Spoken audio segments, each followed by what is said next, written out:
கர்த்தராகிய இயேசு கிறிஸ்துவின் நாமத்திற்கு மகிமை உண்டாவதாக. கர்த்தருக்குள் பிரியமானவர்களே, இந்த நாளுக்கான சிந்தனை பகுதியை நாம் கொஞ்சம் நேரம் எடுத்து சிந்திச்சு பார்க்கலாம்.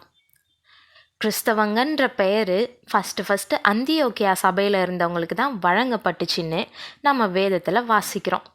இவங்க எப்படி நடந்திருந்தா அவங்கள இந்த உலகத்தில் இருக்கிறவங்க பார்த்து இவங்க கிறிஸ்தவங்க அப்படின்னு சொல்லியிருப்பாங்க? ஆமாம், அவங்களுக்குள்ள கிறிஸ்து இருந்ததுனாலையும் அவங்க கிறிஸ்துவ போல் நடந்ததுனாலையும் மட்டுமே தான் அவங்களால கிறிஸ்தவங்கன்ற பேரை சம்பாதிக்க முடிஞ்சுது. ஆனால் இன்னைய காலத்தில் பார்த்தோன்னா, சபைக்கு போகக்கூடிய நீயா இப்படி செய்கிற, நீ எல்லாம் வேதம் படிக்கிற, ஆனால் இப்படி நடந்துக்கிறியே அப்படின்னு கர்த்தருடைய பிள்ளைங்களை பார்த்து மற்றவங்க சொல்கிறது தான் அதிகமாக கேட்கப்படுது. இதுக்கு காரணம் என்ன? கிறிஸ்துவை ஏற்றுக்கொண்டாலும் நாம் கிறிஸ்துவனால் ஆளப்படுறது கிடையாது, கிறிஸ்துவை போல் வாழ்கிறது கிடையாதுன்றது தான். அதனால் இன்றைக்கி நாம் இதை கற்றுக்கிறதுக்கு கொஞ்சம் நேரம் எடுத்துக்கலாம். ஒரு போதகர் அவருடைய வீட்டில் சில இளைஞர்களுக்கு ஆலோசனை சொல்லிக்கிட்டு இருந்தார். அப்போ திடீர்னு ஒரு மனுஷன் ரொம்பவே கோபமாக உள்ள நுழைஞ்சி போதகரை ரொம்ப கடுமையான வசை சொற்களால் திட்ட ஆரம்பிச்சிட்டான். ஆலோசனை கேட்டுட்டு இருந்த அந்த இளைஞர்களுக்கு ரொம்பவே கோபம் வந்து அவங்க கொதிச்சு போய் போதகருடைய முகத்தை பார்த்தாங்க.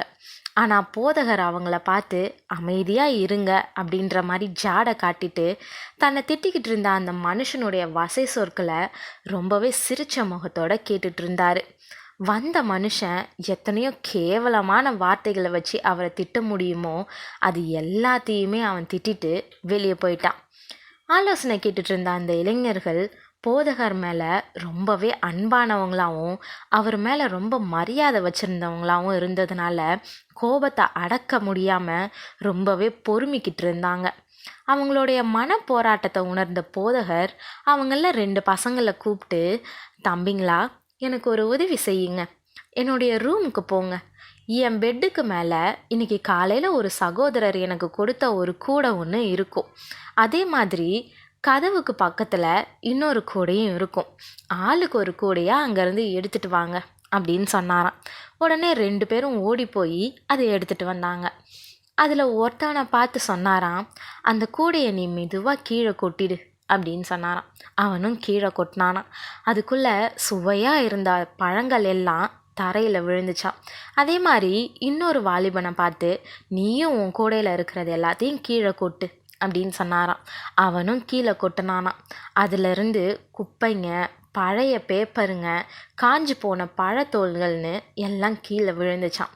இப்போ போதகர் அவங்கள பார்த்து சொன்னாராம், பிள்ளைங்களா, நீங்கள் பார்த்த 2மே கூடைங்க தான். ஆனால் பழங்களை வச்சிட்டு இருந்த கூடை அதுக்குள்ளே இருந்த பழங்களை வெளியே கொட்டுச்சு. அதே மாதிரி வேண்டாத குப்பைகளை வச்சுக்கிட்டு இருந்த கூடை அதுக்குள்ளே இருந்த குப்பைங்களை வெளியே கொட்டுச்சு. இதே மாதிரி தான் மனுஷங்களும் அவங்களுடைய இருதயத்துக்குள்ளே எதை நிரப்பி வச்சுருக்கிறாங்களோ அதை தான் வெளியே கொட்டுறவங்களா இருப்பாங்க. இதனால் அவங்களுடைய இருதயத்தில் இருக்கிறது பழமா இல்லை குப்பையான்றதான் நமக்கு காமிக்கிறாங்களே தவிர இதனால் நமக்கு எந்த ஒரு வருத்தமும் கிடையாது, இதனால் நமக்கு எதுவும் ஆக போகிறதும் கிடையாது அப்படின்னு சொன்னாராம். அதுக்கப்புறம் தான் அந்த வாலிபர்கள் தெளிவடைஞ்சாங்களாம். ஆம் பிரியமானவர்களே, பிரசங்கி 10:3 அழகாக சொல்லுது.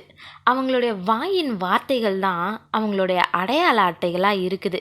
இதில் நாம் காயப்படுறதுக்கு எதுவுமே கிடையாது. மூடன் வழியிலே நடக்கிற போதும் மதிக்கெட்டவனாக இருக்கிறான், தான் மூடன் என்று அவன் எல்லாருக்கும் சொல்லுகிறான்னு வேதம் தெளிவாக நமக்கு சொல்லுது. நாம் எப்படி நடந்துக்கிறோமோ அதுதான் நம்மளுடைய அடிப்படை குணாதிசயமாக இருக்குது. அந்தந்த மரம் அதன் கனியினால் அறியப்படும், முச்செடிகளில் அத்திப்பழங்களை பறிக்கிறதும் இல்லை, நெருஞ்சி செடியில் திராட்சை பழங்களை பறிக்கிறதும் இல்லைன்னு நாம் வாசிக்கிற மாதிரி நாம் நம்மளுடைய செயல்கள்னால தான் அறியப்படுறவங்களா இருக்கிறோம். நம்முடைய பேச்சு, நம்மளுடைய உடை, நம்மளுடைய பாவனை, நாம் செய்யக்கூடிய எதிர் செயல்கள்னு எல்லாமே நம்மளுடைய சுபாவத்தை தான் வெளிப்படுத்துகிறதா இருக்குது.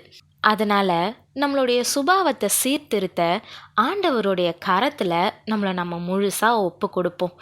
நம்ம சிருஷ்டித்தவருடைய சாயலுக்கு ஒப்பாக மறுரூபம் அடையும்படி நம்மளை தாழ்த்துவோம்.